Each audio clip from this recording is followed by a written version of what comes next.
حضرت جبرائیل علیہ السلام کا بہت ہی دلچسپ واقعہ۔ حضرت محمد صلی اللہ علیہ وسلم، حضرت ابوبکر صدیق، حضرت عمر فاروق، حضرت عثمان غنی اور حضرت علی رضی اللہ تعالیٰ عنہم سب اکٹھے بیٹھے تھے۔ حضرت فاطمہ رضی اللہ تعالیٰ عنہا نے شہد کا پیالہ پیش کیا، پیالے میں بال گر گیا۔ نبی کریم صلی اللہ علیہ وسلم نے فرمایا، سب اس پیالے کے متعلق اپنی رائے پیش کرو۔ اتنے میں حضرت جبرائیل علیہ السلام حاضر ہوئے اور کہنے لگے کہ بسم اللہ الرحمن الرحیم۔ جب عالم دنیا ہر طرف شرک و کفر کی آوازیں ہر جگہ سے شروع ہو گئیں اور پوری دنیا میں بت پرستی جیسی بدترین لعنت نے دنیا والوں کو اپنے اندھیروں میں چھپا لیا، انسان ذات نے اپنے رب کریم کی بندگی چھوڑ دی اور درندوں جیسی زندگی گزارنے کا آغاز کر دیا، جہالت اور گمراہی کی وجہ سے اپنے خدا کے رشتوں کو بھلا دیا، اپنے جگر کے ٹکڑوں کو زندہ درگور کرنے جیسی ملعون رسومات کو اپنا مقصد بنایا اور بھی سینکڑوں برائیاں اپنے وجود میں شامل کر دیں اور ہر سمت اندھیرا چھا گیا، اس وقت اللہ تعالیٰ کی ذات کو انسان ذات کی حالت پر رحم آ گیا اور اپنے محبوب برگزیدہ پیغمبر صلی اللہ علیہ وسلم کو دنیا کا آخری پیغمبر و ہادی بنا کر دنیا میں انسان ذات کی رہنمائی کے لیے پیدا فرمایا۔ جب نبی مکرم صلی اللہ علیہ وسلم نے اپنی زبان اطہر سے اپنے پروردگار عالم کا پیغام لوگوں تک پہنچانا شروع کیا تو ہر طرف سے اس رسول مکرم صلی اللہ علیہ وسلم کو لوگوں نے اس پیغام سے روکنے کی کوشش شروع کر دی، اور جس شخص نے آپ صلی اللہ علیہ وسلم کے پیغام کو قبول کیا اس پر مصیبتوں کے پہاڑ گرانے شروع کر دیے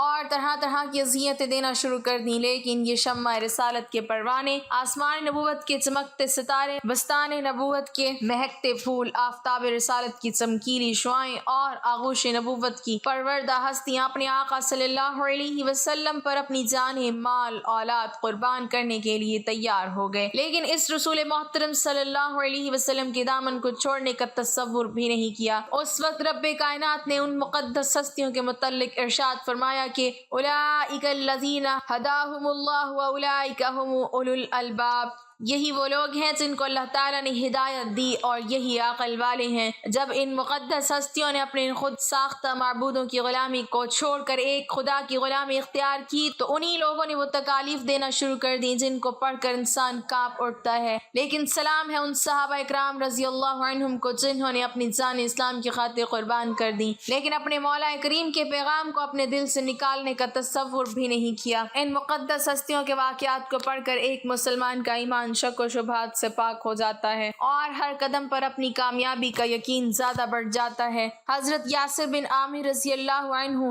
یمن کے باشندے تھے، یہ آپس میں 4 بھائی تھے، حضرت یاسر، مالک، حارث اور ایک چھوٹا تھا۔ یہ چوتھا نمبر بھائی جس سے سب سے زیادہ محبت کرتے تھے ایک مرتبہ کہیں گم ہو گیا جس کی کوئی خبر ان کو نہ ملی۔ یہ لوگ اپنے بھائی کی محبت کی شدت کی وجہ سے دل کے ہاتھوں مجبور ہو کر اپنے بھائی کو ڈھونڈنے کے لیے گھر سے نکلے، اپنے علاقے کا چپا چپا چھان مارا لیکن ان کا محبوب بھائی ان کی نظروں نے نہیں دیکھا۔ آخر حضرت یاسر رضی اللہ تعالیٰ عنہ اپنے دونوں بھائیوں مالک و حارث کے ساتھ اپنے بھائی کو تلاش کرتے کرتے مکہ پاک کی سرزمین میں پہنچ گئے، لیکن یہاں بھی انہیں اپنے بھائی کے متعلق کوئی معلومات نہ مل سکی۔ لیکن اس پاک سرزمین میں آقا نامدار حضرت صلی اللہ علیہ وسلم نے توحید کا پرچم بلند کر رکھا تھا اور یہ دولت حقیقی حضرت یاسر کے مقدر میں لکھی جا چکی تھی۔ جیسے ہی یہ اعلان اس مقدس شخصیت کے کانوں میں پہنچا تو اپنے بھائیوں کو کہنے لگا کہ میں نے وہ دولت اب بھی حاصل کر لی ہے کہ اب مجھے کسی دوسری چیز کی ضرورت نہیں ہے، اگر رہنا چاہتے ہو تو میرے ساتھ رہ سکتے ہو ورنہ تم اپنی مرضی سے مجھے چھوڑ کر جا سکتے ہو، مجھے تم سے شکایت نہیں ہے۔ یہ بات سن کر دونوں بھائی مایوس ہو کر سرزمین مکہ پاک سے اپنے ملک یمن چلے گئے، لیکن حضرت یاسر بن عامر رضی اللہ تعالیٰ عنہ نے مکہ پاک میں سکونت اختیار کر دی اور یہاں ابو حذیفہ بن مغیرہ سے حلیفانہ تعلقات پیدا کر لیے۔ ابو حذیفہ نے اپنی ایک نیک سیرت لونڈی حضرت سمیہ بنت خباب رضی اللہ تعالیٰ عنہ حضرت یاسر بن عامر رضی اللہ تعالیٰ عنہ کو بخش دی، جس سے انہوں نے نکاح کر لیا اور اپنی زندگی کے دن مکہ پاک میں گزارنے لگے۔ بالآخر قدرت نے حضرت یاسر اور حضرت سمیہ رضی اللہ تعالیٰ عنہما کو ایک خوبصورت و سیرت بچہ عطا فرمایا جس کا نام حضرت عمار رضی اللہ تعالی عنہ رکھا گیا۔ یہ مقدس بچہ آگے چل کر اپنی سیرت و صورت، کردار و گفتار و عشق رسول میں جل کر تاریخ اسلام کا ایک مستقل لال بن گیا، جس کی سیرت و عشق کے واقعات پڑھ کر انسانی عقل دنگ رہ جاتی ہے۔ ابو حذیفہ بن مغیرہ نے حضرت یاسر و سمیہ و عمار رضی اللہ عنہما کو بڑی اچھی طرح سے رکھا تھا۔ پھر جب ابو حذیفہ بن مغیرہ نے وفات کی تو آل یاسر رضی اللہ تعالی عنہ اپنی زندگی کے لمحات گزارنے کے لیے کسی کے محتاج محتاج نہیں تھے۔ پھر وقت نے کروٹ بدل ڈالی تو وادی غیر زرہ کے سالار محمد مصطفیٰ صلی اللہ علیہ وسلم نے اعلان نبوت فرمایا اور ہر طرف توحید کا پیغام عام کر دیا، تو آہستہ آہستہ لوگ اس اعلان نبوت پر لبیک کہہ کر دین اسلام کو اپنا آخری سرمایہ سمجھ کر اس دین کو قبول کرنے شروع ہو گئے۔ جیسے جیسے لوگ مسلمان ہونے لگے تو اہل مکہ نے مصائب کو بڑھانا شروع کر دیا، اور جس کو بھی دین اسلام کو قبول کرتے ہوئے دیکھتے تو اس پر ٹوٹ پڑتے اور انہیں بہت ہی دردناک سزائیں دیتے تھے۔ کسی کو مکہ کی ریتلی زمین پر لٹا کر اس کے سینے مبارک پر بڑے پتھر رکھ دیتے تھے، کسی کو ناک میں دھواں دیتے تھے، کسی کو گلیوں میں گھسیٹتے رہتے تھے، کسی کو لوہے کی زرہ پہنا کر انگاروں پر ڈال دیتے تھے، وغیرہ وغیرہ۔ ایسی عبرتناک سزائیں فقط اسی لیے دی جاتی تھیں کہ لوگوں تم فقط بتوں کی عبادت کرو، اللہ تعالیٰ کے پیغام کو چھوڑ دو۔ لیکن جب سے سزائیں بڑھنے لگیں تو حلقہ اسلام میں لوگ بھی زیادہ شامل ہونے لگے اور توحید کے پرستاروں نے عزائم کفار کو دیکھ کر اپنا جان مال اولاد قربان کر دیا۔ لیکن اب ان ظالموں سے آنکھوں میں آنکھیں ملا کر فرماتے تھے اب دنیا کی کوئی طاقت ہمارے سینوں میں سے دین اسلام کی محبت کو مٹا نہیں سکتی، تمہاری یہ سزائیں ہمارے ایمان کو متزلزل نہیں کر سکتی، تم اپنا بدترین کام کرتے رہو، ہم اپنی جانیں قربان کرنے کے لیے تیار ہیں۔ اب جیسے ہی کفار مکہ کو حضرت یاسر، سعید، عمار رضی اللہ تعالیٰ عنہم کے مسلمان ہونے کی خبر ملی تو بنی مخزوم کے لوگ غیظ و غضب میں جل اٹھے اور اپنے ناپاک ارادوں کی تکمیل کے لیے آل یاسر رضی اللہ تعالیٰ عنہم پر تکالیف کا دائرہ بڑھا دیا۔ ان توحید کے متوالوں کو اتنا مارتے تھے کہ ان کا جسم مبارک خون میں سرخ ہو جاتا تھا۔ پھر کفار کہتے تھے کہ اب بتاؤ ایمان کو چھوڑتے ہو یا نہیں، اگر نہیں چھوڑو گے تو ہم تمہیں ایسی عبرتناک سزائیں دیں گے کہ لوگوں کے لیے مثال بن جاؤ گے۔ جب کفار مکہ یہ اپنا ناپاک ارادہ ظاہر کرتے تھے تو یہ تینوں فرماتے تھے کہ محمد رسول اللہ صلی اللہ علیہ وسلم پر ہماری 1000 جانیں بھی قربان ہیں، اگر ہم اسی حالت میں بھی فوت ہو گئے تو ہمیں موت سے کوئی شکوہ نہیں، بلکہ ہم فخر سے کہیں گے کہ محبوب صلی اللہ علیہ وسلم کے قدموں میں قربان ہوئے ہیں۔ یہ جواب سن کر کفار جل جاتے تھے، پھر ان کو لکڑیوں، گھونسوں اور لاتوں سے اتنا پیٹتے تھے کہ یہ مظلوم بے ہوش ہو جاتے تھے۔ پھر جب ہوش میں آتے تھے کفار پوچھتے تھے بتاؤ اب کیا ارادہ ہے، اذیتیں برداشت کرنے کا شوق ہے یا ایمان چھوڑتے ہو؟ یہ سن کر یہ مجاہدین نبی کریم صلی اللہ علیہ وسلم فرماتے تھے کہ دامن مصطفیٰ کو ہم کیسے چھوڑ دیں، ہمارا اتنا کمزور ایمان نہیں۔ ایک مرتبہ ظالم کفار کے ہاتھوں سے یہ تینوں اذیت ناک سزائیں جھیل رہے تھے تو وہاں سے ہادی حق حضرت محمد صلی اللہ علیہ وسلم کا گزر ہوا، ان کی مظلومی و بے کسی دیکھ کر آپ کا دل بھر آیا تو فرمانے لگے اے آل یاسر صبر کرو، تمہاری جگہ جنت ہے۔ ایسی بدترین سزاؤں سے بھی کفار کا سینہ ٹھنڈا نہیں ہوا اور زیادہ اذیت ناک سزا دینے کے لیے کفار مکہ کے سردار ابو جہل نے حضرت بی بی سمیہ رضی اللہ تعالی عنہا کو فرط غضب میں سب و شتم کی بوچھار کی اور پھر اس مظلوم عورت کو برچھی مار کر شہید کر دیا، اور یوں حضرت بی بی سمیہ رضی اللہ تعالی عنہا تاریخ اسلام کی پہلی شہید خاتون بن گئیں۔ کروڑوں سلام اس کی جرت پر کہ اپنی جان تو دے دی لیکن اپنے محبوب صلی اللہ علیہ وسلم کے دامن کو چھوڑنے کا تصور بھی نہیں کیا، اور تاریخ کے ورقوں کو چھوڑنے کا تصور بھی نہیں کیا، اور تاریخ کے ورقوں میں اپنے عمل سے یہ ثابت کر دیا کہ ظالم کسی کے دل پر حکومت نہیں کر سکتا۔ دل پر حکومت تو بڑی چیز ہے، کسی کے ارادوں کو بھی نہیں مٹا سکتا۔ جب یہ قربناک خبر حضرت یاسر بن عامر رضی اللہ تعالی عنہ کو ملی کہ اس کی بیوی کو ظالموں نے شہید کر دیا ہے تو اس اندوہناک خبر سے حضرت یاسر رضی اللہ تعالیٰ عنہ کو بہت صدمہ پہنچا اور روتے ہوئے اپنے آقا صلی اللہ علیہ وسلم کے دربار اقدس میں حاضر ہو کر عرض کیا یا رسول اللہ صلی اللہ علیہ وسلم، اب تو ظالموں نے ظلم کی انتہا کر دی۔ آپ صلی اللہ علیہ وسلم کی آنکھوں میں بھی آنسو آ گئے اور حضرت یاسر رضی اللہ تعالیٰ عنہ کو صبر کی تلقین فرمائی اور فرمایا اللہم لا تعذب احدا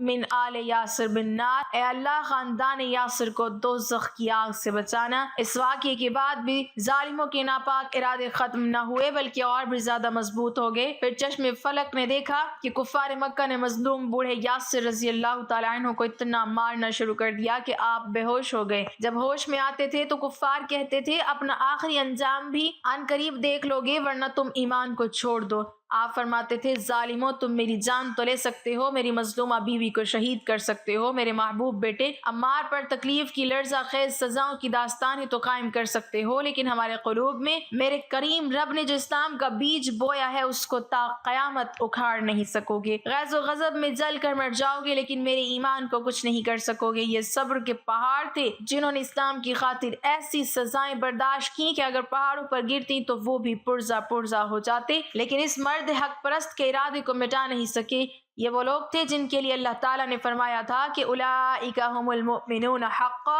یہی سچے مومن ہیں۔ بالآخر حضرت یاسر رضی اللہ تعالیٰ عنہ بھی ان ظالموں کی سزائیں سہتے سہتے شہید ہو گئے، لیکن اپنے محبوب آقا صلی اللہ علیہ وسلم کے دامن کو اپنے ہاتھوں سے نہیں چھوڑا۔ جب حضرت یاسر و بی بی سمیہ رضی اللہ تعالیٰ عنہما شہید ہو گئے تو اب کفار نے ان کے بیٹے حضرت عمار بن یاسر رضی اللہ تعالیٰ عنہما کو اپنی ظالمانہ کارروائی کا نشانہ بنایا۔ وہی ظلم، وہی تکلیفیں، وہی اذیتیں، وہی مصیبتیں حضرت عمار بن یاسر رضی اللہ تعالیٰ عنہما کو دینے لگے جو ان کے مظلوم والدین کو دے کر شہید کر دیا تھا۔ اب اس توحید کے قائل کو مشرکین و کفار نے بھوکا پیاسا رکھنا شروع کر دیا۔ پھر جب کفار سوچتے تھے کہ اب یہ اپنا دین اسلام چھوڑ دے گا تو پھر آپ کو ایسی دردناک سزا دیتے تھے جسے سن کر انسان کا رواں رواں کانپ اٹھتا ہے۔ یہ ظالم لوگ اس بھوکے پیاسے شیر کو گرم ریت اور دہکتے ہوئے انگاروں پر لٹاتے تھے جس کی آگ کی وجہ سے آپ کا جسم مبارک جل جاتا تھا اور جسم سے خون بہنے لگتا تھا، لیکن اس صبر کے پہاڑ کے استقلال میں ذرا برابر بھی فرق نہیں آتا تھا اور اس کے قدم راہ حق میں ذرا بھر بھی نہیں ڈگمگاتے تھے۔ ایک مرتبہ جب ظالموں نے آپ کو دہکتے ہوئے انگاروں پر لٹا رکھا تھا تو اس وقت اتفاق سے میرے پیارے آقا و مولا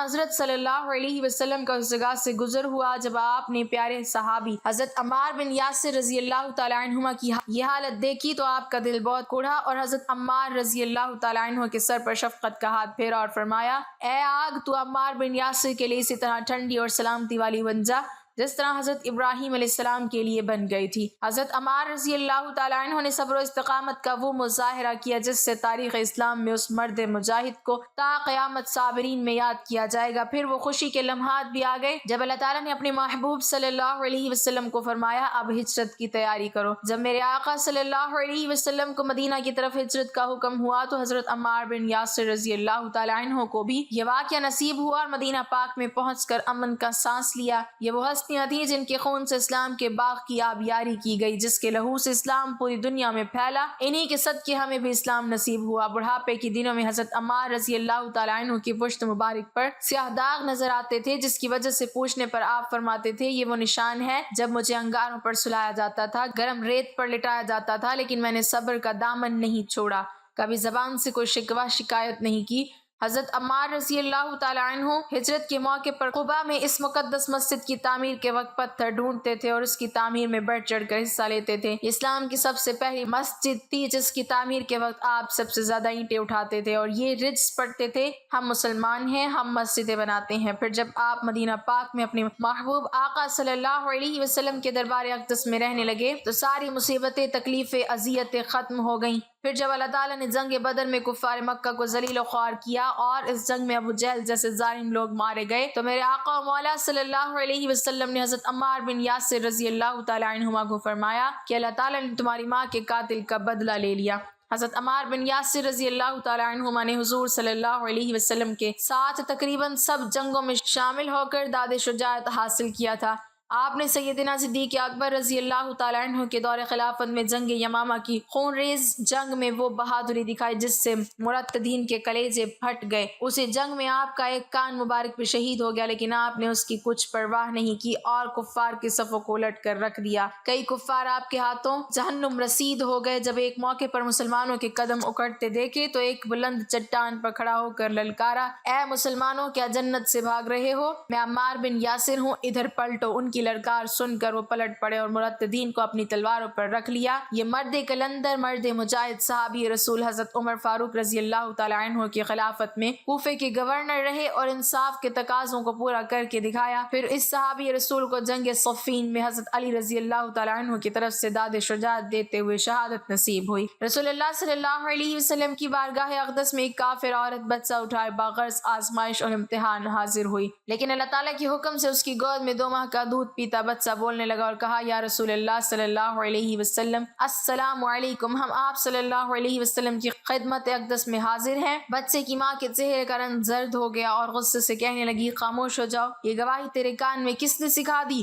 بچے نے کہا اے میری ماں تو اپنے سر کے اوپر تو دیکھ، تیرے سر کے اوپر حضرت جبرائیل علیہ السلام کھڑے ہیں، مثل کامل پدر کے وہ مجھے نظر آ رہی ہے۔ وہ فرشتہ مجھے صف رسول اللہ صلی اللہ علیہ وسلم سکھا رہا ہے اور کفر و شرک کے ناپاک علوم سے خلاصی اور رہائی دلا رہا ہے۔ رسول اللہ صلی اللہ علیہ وسلم نے فرمایا اے بچہ یہ بتا کہ تیرا نام کیا ہے؟ بچے نے کہا میرا نام اللہ تعالیٰ کے نزدیک عبدالعزیز ہے، مگر ان مشرکوں نے میرا نام عبد عزا رکھا ہے۔ اس پاک ذات کے صدقے جس نے آپ کو پیغمبری بخشی، میں اس عذاب بت سے پاک بیراز اور بری ہوں۔ آپ صلی اللہ علیہ وسلم نے جب مسجد نبوی بنائی تو اس میں ممبر نہیں تھا، مسجد کے اندر کھجور کا ایک تنا تھا، اس کے ساتھ ٹیک لگا کر آپ صلی اللہ علیہ وسلم خطبہ دیا کرتے تھے۔ کچھ عرصہ بعد ایک صحابی حضرت تمیم داری رضی اللہ تعالیٰ عنہ نے عرض کیا اے اللہ کے رسول صلی اللہ علیہ وسلم اگر اجازت دیں تو ایک ممبر بنا لیا جائے۔ آپ صلی اللہ علیہ وسلم نے اجازت دے دی، چنانچہ ایک ممبر بنا لیا گیا۔ اگلی دفعہ جب خطبہ دینے کا وقت آیا تو آپ ممبر پر کھڑے ہو گئے اور خطبہ دینا شروع کر دیا۔ تھوڑی دیر کے بعد کھجور کے اس تنے میں سے اس طرح رونے کی آوازیں آنے لگی جیسے کوئی بچہ بلک بلک کر روتا ہے۔ سب لوگوں نے حیران ہو کر اس تنے کو دیکھا۔ حضور اکرم صلی اللہ علیہ وسلم اس ممبر سے نیچے اترے اور کھجور کے تنے کے قریب گئے، اس کے اوپر دست شفقت رکھا اور اس کو دلاسا دیا۔ حدیث کی کتابوں میں لکھا ہے کہ حضور صلی اللہ علیہ وسلم نے اس کو گلے سے لگایا تو وہ تنا اس طرح سسکیاں لیتے ہوئے چپ ہوا جیسے کوئی بچہ اپنی ماں کے سینے سے لگ کر چپ ہوتا ہے۔ ایک مرتبہ نبی کریم صلی اللہ علیہ وسلم حضرت ابوبکر صدیق رضی اللہ تعالیٰ عنہ، حضرت عمر فاروق رضی اللہ تعالیٰ عنہ اور حضرت عثمان غنی رضی اللہ تعالیٰ عنہ یہ بزرگ حضرات حضرت علی رضی اللہ تعالیٰ عنہ کے مکان میں تشریف لے گئے۔ اس مبارک مجلس میں سرور کونین صلی اللہ علیہ وسلم اور چاروں خلفائے راشدین موجود ہیں۔ حضرت علی رضی اللہ تعالیٰ عنہ اور ان کی زوجہ حضرت فاطمہ الزہرا رضی اللہ تعالیٰ عنہ مہمانوں کی خاطر تواضع کرنے کے لیے ان کے پاس جو سب سے بہترین چیز تھی وہ پیش کی۔ ایک شہد کا پیالہ لائیں، وہ خوبصورت اور چمکدار پیالہ تھا۔ اتفاق سے شہد کے پیالے میں ایک بال گر گیا۔ حضور اکرم صلی اللہ علیہ وسلم کے دست مبارک میں جب وہ پیالہ آیا تو آپ صلی اللہ علیہ وسلم نے ان حضرات کے سامنے وہ پیالہ پیش فرمایا اور ارشاد فرمایا دیکھو اس پیالے کی خوبصورتی اور اس میں شہد ہے اور شہد کے پیالے میں ایک بال پڑا ہوا ہے۔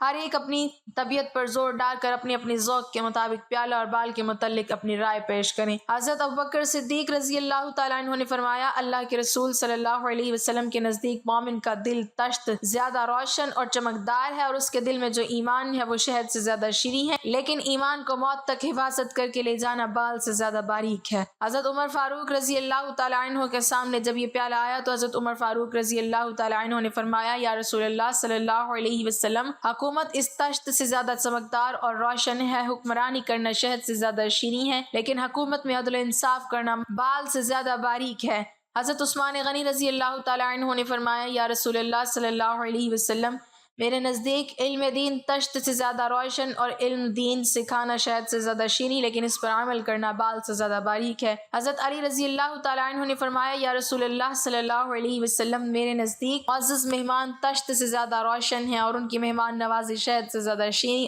اور ان کو خوش کرنا بال سے زیادہ باریک ہے۔ حضرت فاطمہ الزہرا رضی اللہ تعالیٰ عنہ فرماتی ہیں عورت کے حق میں حیا اس تشت سے زیادہ روشن اور چمکدار ہے اور اس کے چہرے پر پردہ اس شہد سے زیادہ شیریں اور ایک غیر مرد پر نگاہ نہ پڑے اور مرد کی اس پر نگاہ نہ پڑے یہ بال سے زیادہ باریک ہے۔ حضور اقدس صلی اللہ علیہ وسلم نے فرمایا اللہ کی معرفت اس تشت سے زیادہ روشن ہے، معرفت الہی سے آگاہ ہو جانا، خرفت الہی حاصل ہو جانا اس شہد سے زیادہ شیریں ہے اور اللہ کی معرفت کے بعد اس پر عمل کرنا یہ بال سے زیادہ باریک ہے۔ حضرت جبرائیل علیہ السلام نے فرمایا میرے نزدیک راہ خدا تشت سے زیادہ روشن ہے اور اللہ کی راہ میں اپنی جان و مال قربان کرنا، جہاد کرنا شہد سے زیادہ شیریں، اور اس کے بعد فرمایا اس پر استقامت یعنی موت تک راہ خدا میں چلتے رہنا بال سے زیادہ باریک ہے۔ اللہ تعالیٰ فرماتے ہیں جنت اس تشت سے زیادہ روشن اور جنت کی نعمتیں اس شہد سے زیادہ شیریں، لیکن جنت تک پہنچنے کے لیے پل صراط سے گزرنا بال سے زیادہ باریک ہے۔ اللہ تعالیٰ ہمیں دین اسلام کا پیروکار بنائے اور ہمارا خاتمہ ایمان پر فرمائے، آمین۔ ناظرین کمنٹ باکس میں اللہ تعالیٰ کے 99 ناموں میں سے ایک نام ضرور ٹائپ کریں۔